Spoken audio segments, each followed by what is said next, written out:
Doma Sports Talk Worldwide with some news from the world of boxing. So y'all know what time it is.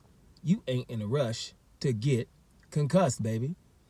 Now, some best boxer in the world news. That'd be Terence Bud Crawford. Now, y'all know that he's about to fight Israel Madrimov.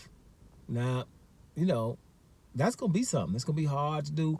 And we're all falling guilty of talking about what can happen afterwards.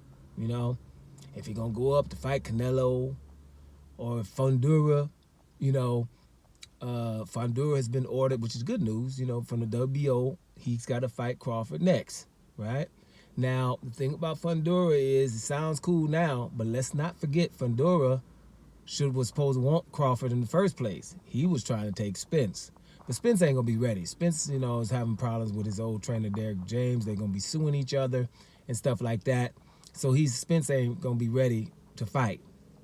Now, Fundura is saying if, you know, Terence Crawford gets past Madrimov, which is a big if, you guys. It's not, you know, I mean, Crawford done some stuff, but, you know, hey, he's 37 in a minute. If he gets past Madrimov, then, you know, your boy Fundura wants to fight him in December. Now, Madrimov is the beginning of August. Now, that could be a problem, but then again, Terence Crawford is looking for legacy. Now, I know he'll go up 3 weight divisions to fight Canelo Alvarez, but like I said, man, Canelo about to fight Berlanga. You know what I'm saying? Really? After fighting Munguia, after fighting John Ryder, after fighting Rory Fielding, you know, got 2 dudes, Morrell and Benavidez, who he ain't gonna fight. And nobody in the media said nothing except for Paulie Malignaggi. Paulie Malignaggi is the only person I hear saying David Morrell's name. Everybody else is saying Benavidez like that's the only one he ain't fighting. They told David Morrell, get your butt up to the damn light heavyweight because you ain't getting this fight. And then replaced him with Berlanga, and now he's fighting Berlanga right in front of your eyes.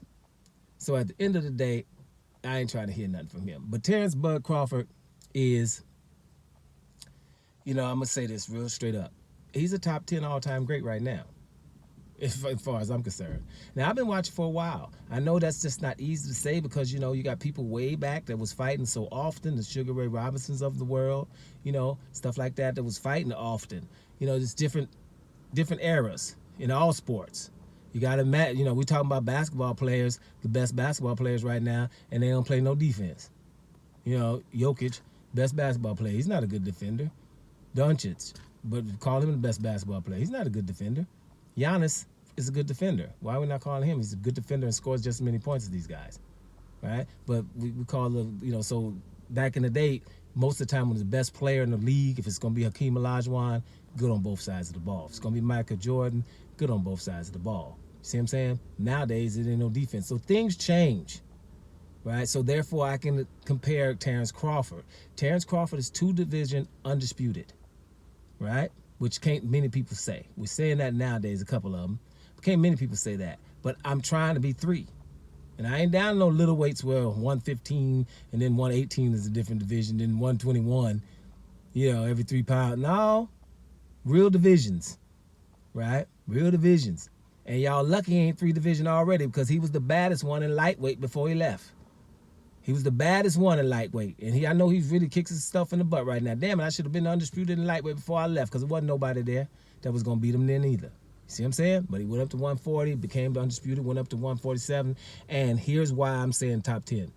In his 3rd weight division, to go up there and knock out everybody you face at 147, that makes him top 10 all time as far as I'm concerned. And let's be sure that you guys understand, I did not start off as a Terence Crawford fan.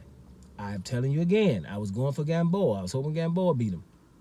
But the dude who beat Gamboa made my antenna go up, and then I've been following ever since. It's a bad boy. He hadn't had no business beating Bryce Prescott, quiet as kept. So, you know, and it's been distance.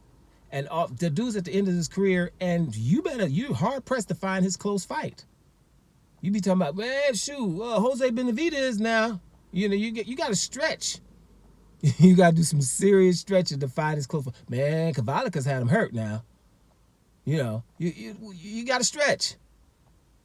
His hardest fight probably was Gamboa, and he had gotten Gamboa down 4 times. You're supposed to, at this point of your career, have a whole lot of close fights, a couple of controversial decisions. Somebody gave you a gift decision because you was known. A whole lot of stuff. It's not supposed to be, I beat the hell out of you every fight up until now, to 37 years old. So that's why, for me, he ain't got to beat no damn Madrimov. I've said that before. I said Alexander Usyk did not have to beat Tyson Fury. What he had done before Tyson Fury was already awesome. All-time great stuff.